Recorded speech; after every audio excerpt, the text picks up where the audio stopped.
가톨릭 서간에서 보물찾기. 야고보 서간 첫 번째. 완전한 사람이 되려면. 강은희 헬레나. 신약 성경의 서간편에서 가톨릭 서간이 차지하는 분량은 전체 4분의 1 정도밖에 되지 않아 바오록의 서간에 비하면 차지하는 비중이 꽤 적다. 그럼에도 가톨릭 서간의 울림은 결코 작지 않다. 야고보 서간은 실천으로 완성되는 믿음을 강조하여 오직 믿음에 의한 구원을 선포하는 바오로 사도의 가르침에 정면으로 물음표를 던지는 듯하다. 얼핏 보아서는 대립적이기까지 한 이 가르침들이 어떻게 해서 그리스도교 정경에 나란히 받아들여질 수 있었을까? 앞으로 6회에 걸쳐 야고보 서간을 읽어가면서 그 모든 것은 하느님 지혜의 섭리였음을 깨달아가는 시간이 되었으면 한다. 누가 누구에게? 하느님과 주 예수 그리스도의 종 야고보가 세상에 흩어져 사는 12지파에게 인사합니다. 서간이라고 하면 보내는 이와 받는 이가 있게 마련이다. 이 서간은 서두에서 야고보가 이 편지를 썼다고 밝힌다. 신약 성경에 나오는 야고보는 모두 3명이다. 제베데오의 아들 야고보와 알페오의 아들 야고보, 그리고 주님의 형제 야고보이다. 이 중 어느 야고보일까? 제베데오의 아들 야고보는 베드로와 요한과 더불어 예수님 공생활의 중요한 순간마다 함께했던 제자이다. 그런데 성령 강림 후 예수의 복음을 전파하다가 헤로데의 손에 순교한다.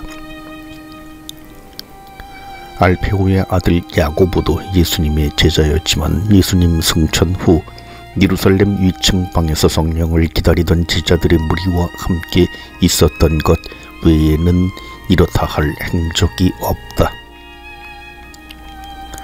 사도 야고보의 순교 이후에도 사도행전에 계속 등장하는 야고보가 있는데 그가 바로 주님의 형제 야고보이다.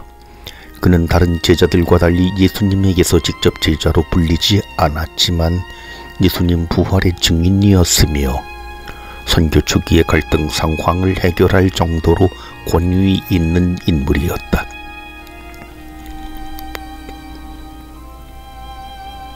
따라서 야고보 서간의 저자가 우리에게 알려진 세 야고보 중 하나라면 주님의 형제 야고보일 가능성이 가장 크다. 그러나 야고보의 세련된 그리스어 문체를 고려하면 아람어를 모국어로 사용했을 나자렛 사람 야고보가 직접 이 서간을 썼을 것 같지는 않다.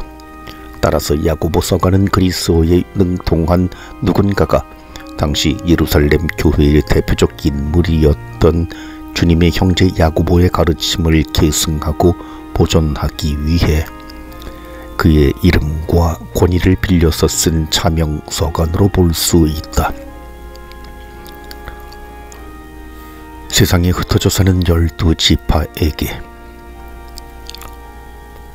12지파라고 하면 당연히 야고보의 12아들의 후손들로서 약속의 땅에 들어가 이스라엘 왕국을 이룬 그 지파들을 말한다.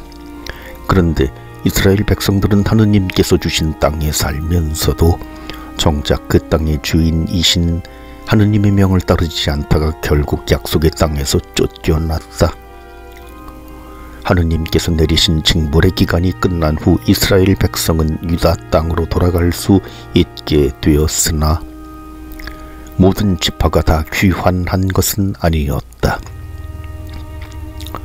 사도시대 당시의 유다인들은 유배지였던 바빌론과 페르시아 지역을 비롯해 이집트와 시리아, 소아시아, 그리스, 로마에 이르기까지 그야말로 지중해 전역에 흩어져 자신들의 공동체를 이루어 살고 있었다.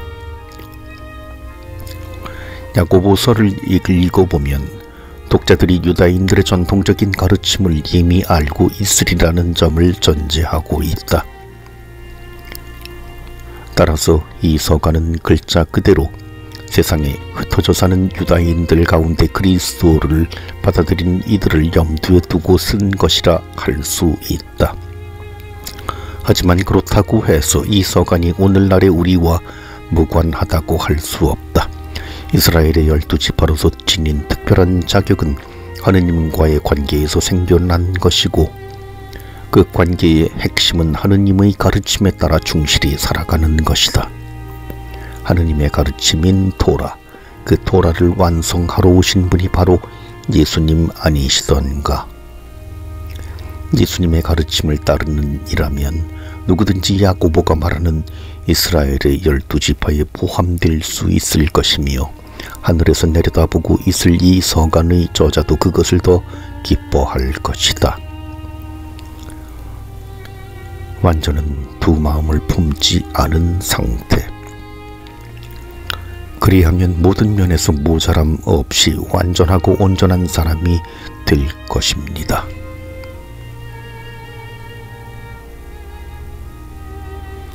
비록 약속의 땅을 떠나 세상에 흩어져 있지만 여전히 하느님의 백성으로 살아가기를 원하는 이들에게 야고보는 완전함으로 초대하며 이 서간을 시작한다.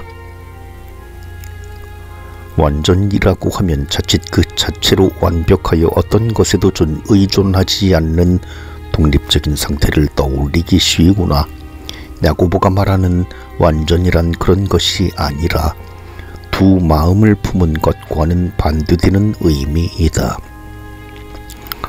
즉 하느님의 뜻을 온전히 받들어 믿음과 실천 사이에 또한 말과 행동 사이에 그 어떤 불일치도 없는 상태를 말한다. 따라서 야고보서에서 추구하는 완전이란 자족적이고 독립적인 상태이기보다 오히려 철저히 하느님께 의지하는 삶에 가깝다.